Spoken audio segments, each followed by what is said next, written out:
You think you're depressed. You feel heavy, unmotivated, like something inside you has broken and you don't know how to fix it. You've probably called it depression for years, because that's the only word that comes close to what you feel. But what if I told you? You don't have depression. You have something else, something more ancient, more human, something Carl Jung spent his entire life trying to explain. And almost no one today understands. That invisible weight you carry, it might not be a chemical imbalance. It might be the silent scream of your unrealized self. This isn't a diagnosis. It's a revelation. One that might finally explain why your sadness never fully goes away, why nothing external ever feels enough, why even on your best days, there's still a low hum of emptiness echoing in your chest, because what you're calling depression might actually be misalignment, a soul-level conflict between the life you live and the life that's trying to be born through you. Carl Jung didn't believe in simple labels. He believed in symbols, shadows, complex inner landscapes. And in his view, depression wasn't the end. It was the beginning. A signal that your psyche is starving for something it's not getting in your current life. But before we go deeper, let's sit with this question. Have you ever wondered why you feel so exhausted, even when nothing's really wrong? Why you smile around people, but still feel like a ghost? Why even when you follow the advice, do the routines, take the breaks, the sadness still finds its way back? It's because you're not broken. You're buried. And what's buried isn't just emotion. It's potential, power. A version of you that's been locked in a psychological basement, quietly suffocating, while the functional version of you goes through the motions. Jung had a name for this buried force. He called it the shadow, the repressed parts of your personality you've hidden to be loved, accepted, or safe. And when this shadow is ignored for too long, it doesn't disappear. It depresses. Not metaphorically, literally. It pushes itself down. That's what depression actually means. A pressing down. You've spent years pressing down your anger, your truth, your wild ideas, your curiosity, your rage, your creativity, your true desires. And now the psyche is fighting back through sadness, fatigue, detachment, not to punish you, but to wake you up. This is what Jung meant when he said, "Depression is like a woman in black. If she appears, don't shoo her away. Invite her in. Listen to what she has to say." The feeling you call depression isn't your enemy. It's your shadow in disguise, trying to tell you something essential has been denied. So what happens when we ignore her? We feel tired, not physically, but existentially. We become numb to joy. We chase stimulation, distraction, anything to feel something. We self-medicate with scrolling, with sugar, with noise. We call it mental health. But deep down, it feels like soul death. And yet, the real tragedy isn't the sadness. It's that most people never question it. They never ask what it's trying to teach them. They just label it, suppress it, and move on until the numbness becomes normal. But here's the truth. Depression isn't always a dysfunction. Sometimes it's a rebellion of the self against the life you're pretending to be okay with. It's your psyche going on strike, refusing to generate vitality for a false identity. And once you see it that way, everything changes. Because now, instead of trying to fix the feeling, you can start listening to it. Instead of fighting the sadness, you can ask, what part of me is being denied expression? That question alone can crack open years of hidden truth. Maybe it's your creativity, the part of you that used to draw, write, dream, but got silenced by the grind of survival. Maybe it's your anger, the part of you that got shamed into silence, but still lives in your gut, waiting to be felt. Maybe it's your need for solitude, suffocated by social obligations and digital noise. Whatever it is, the only way out is in. And that's terrifying, because it means facing the parts of yourself you've abandoned. But here's where it gets profound. Jung didn't believe healing was about returning to a happy version of yourself. He believed healing was about becoming whole. And becoming whole means integrating the shadow, not eliminating it. That means depression isn't a problem to solve. It's a process to surrender to. A descent into the underworld of your psyche, where the parts you've rejected live, waiting to be remembered. And yes, it's messy, confusing, lonely. But every myth, every great story begins with that descent. Think of the hero's journey, the cave, the night sea, the belly of the whale. These aren't just stories. They're psychological blueprints. You're not lost. You're being initiated. And the feelings you're having? They're part of the ritual. But here's the part no one tells you. If you avoid the descent, the shadow doesn't disappear. It dominates you from the dark.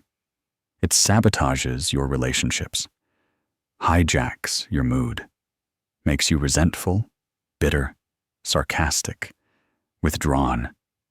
You can't outrun it. You can only turn toward it. But when you do, when you finally face the parts of yourself you've exiled, something wild happens. You stop feeling like a hollow shell and start feeling like a full human. Not because the sadness vanishes, but because it's no longer meaningless. It becomes sacred. It becomes the price you pay for becoming real.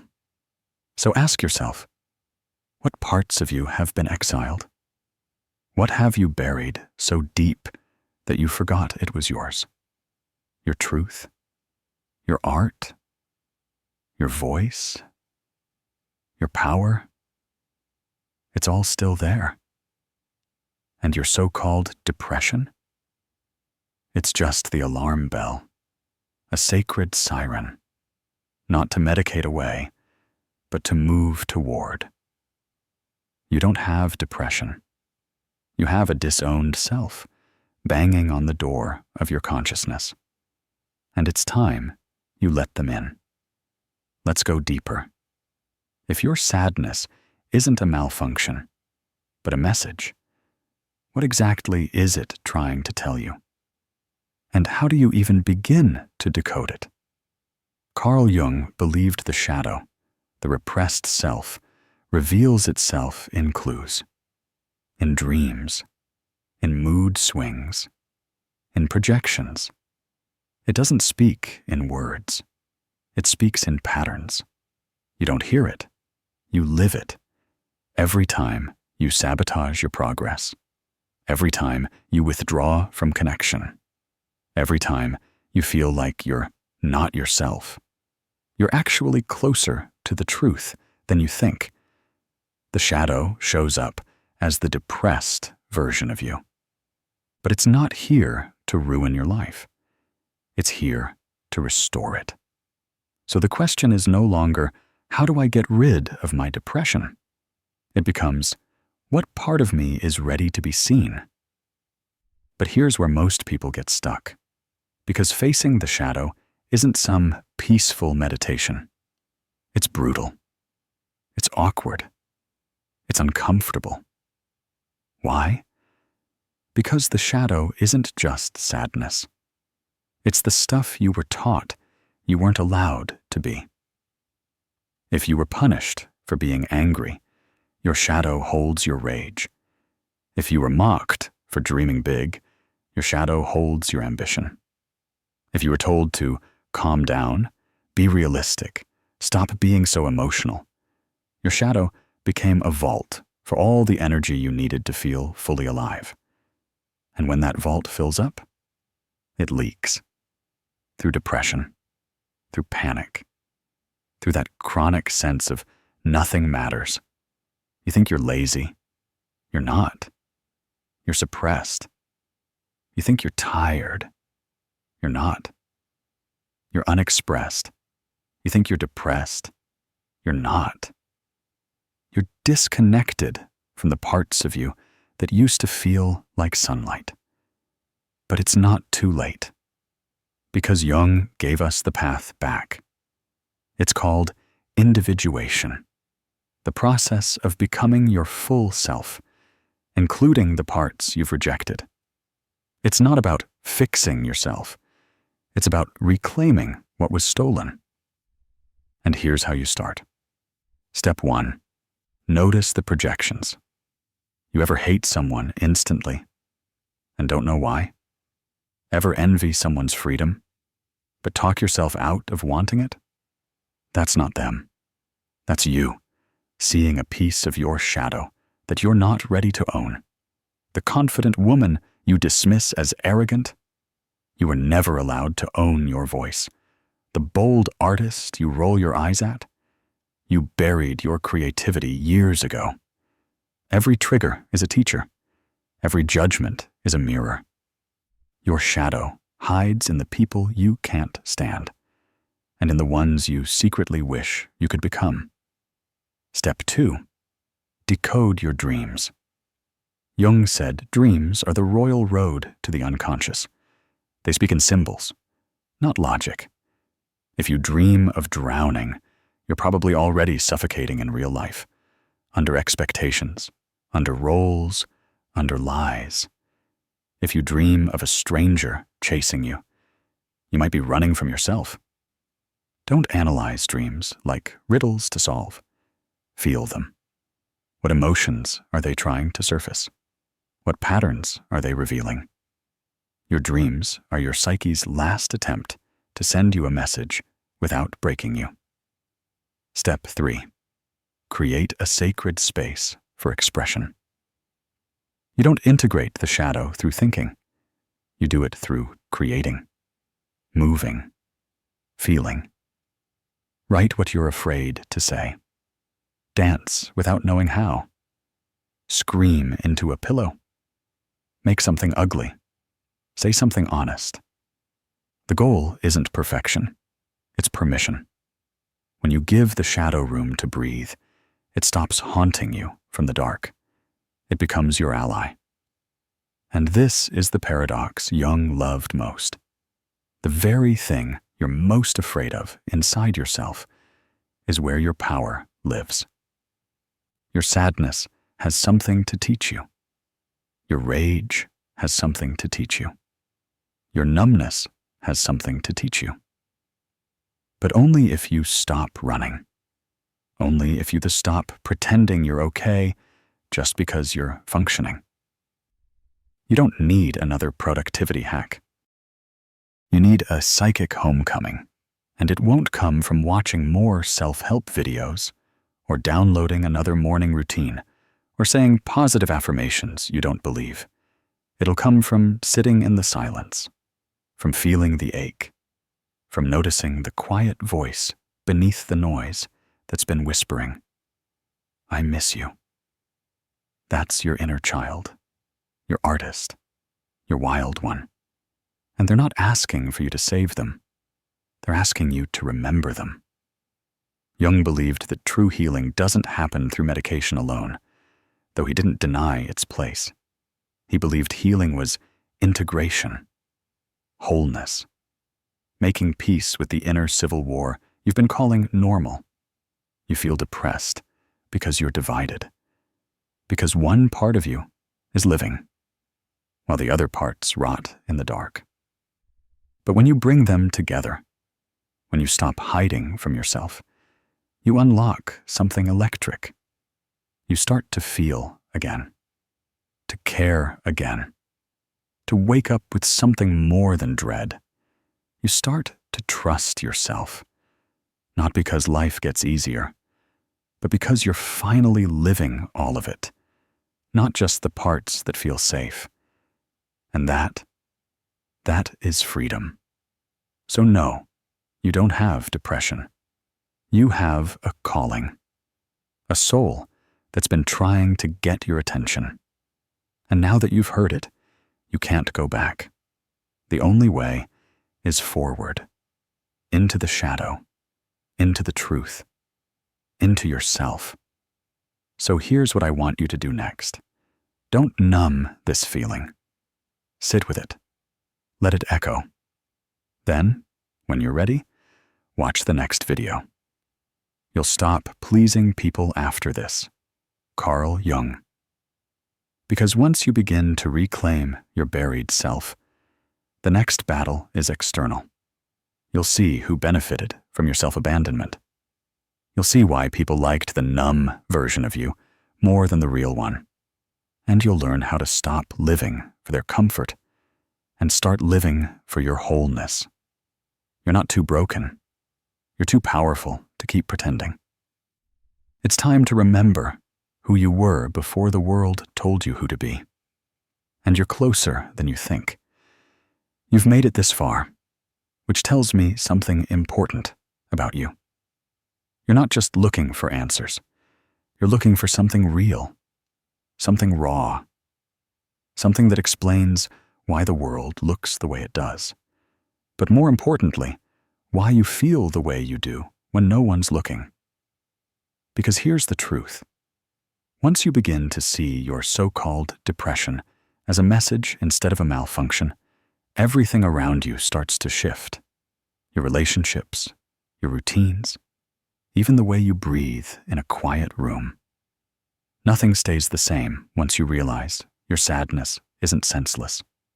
It's sacred. But sacred doesn't mean easy. In fact, the most dangerous moment in your awakening is right here, after the insight, but before the integration. You've seen the shadow. You've heard its cry. You know now that you're not just sad. You're split, disconnected from a deeper part of yourself. That's progress. But what now? Because knowing you've been living a lie doesn't automatically give you the strength to live the truth. Carl Jung understood this dilemma better than anyone. He warned that the path to wholeness is often accompanied by disorientation, resistance, and loneliness. Why? Because the person you're becoming threatens the world you've built around your suppression. And that world doesn't let go quietly. People liked the you who smiled on cue. The one who didn't say too much.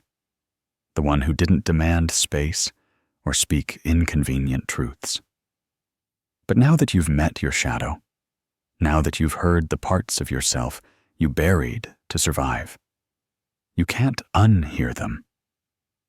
You start noticing it in conversation. That quiet voice that says, "You don't believe this.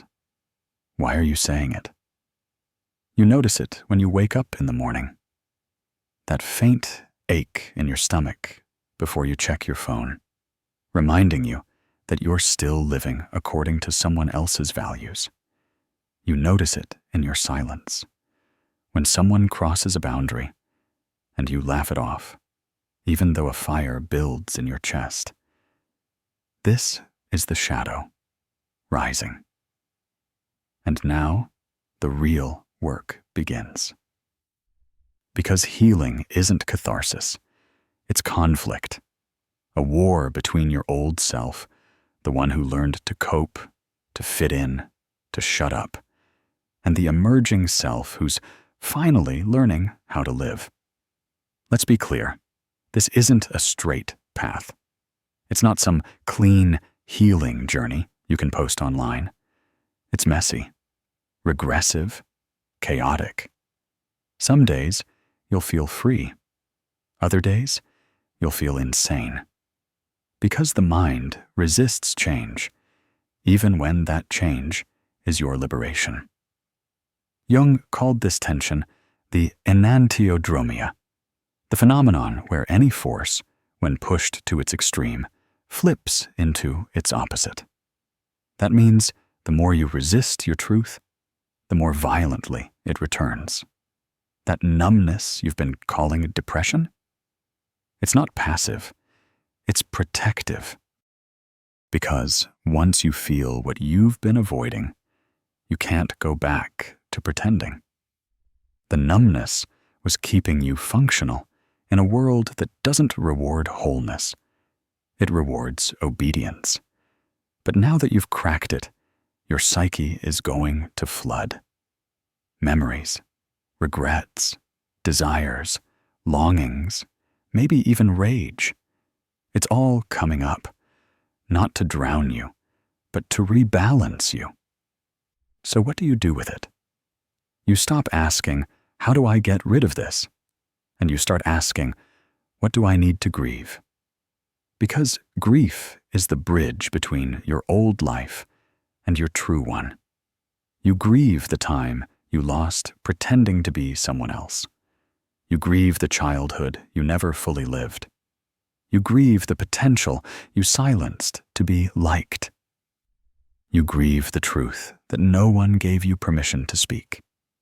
And in that grief, in that surrender, something else is born.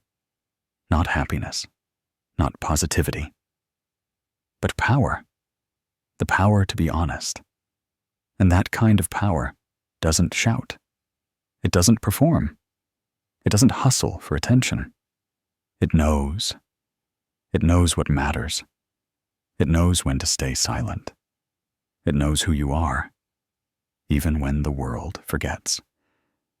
And that's the shift Jung wanted every soul to make. From persona to presence. From coping to becoming. From surviving to seeing. Because once you've faced your shadow, once you've looked into the parts of yourself you were told to hate, the world loses its hold on you. No job can define you. No rejection can destroy you. No diagnosis can reduce you. You become dangerous, not because you harm others, but because you're no longer easy to manipulate. You're not a product of trauma anymore. You're a product of truth. And people will feel that. Some will love it. Others will fear it. That's not your problem. Your only responsibility now is to stay awake, to keep listening to your soul, not the algorithm, not the culture, not the mask you wore to get this far. That voice inside you, the one you were told was too much, too sensitive, too angry, it was right all along. You weren't sick. You were silenced. You weren't broken. You were buried. You weren't lost. You were waiting for yourself to come home. And now, you're here. Not cured, but conscious. Not fearless, but honest. Not perfect, but present. And that's more than enough.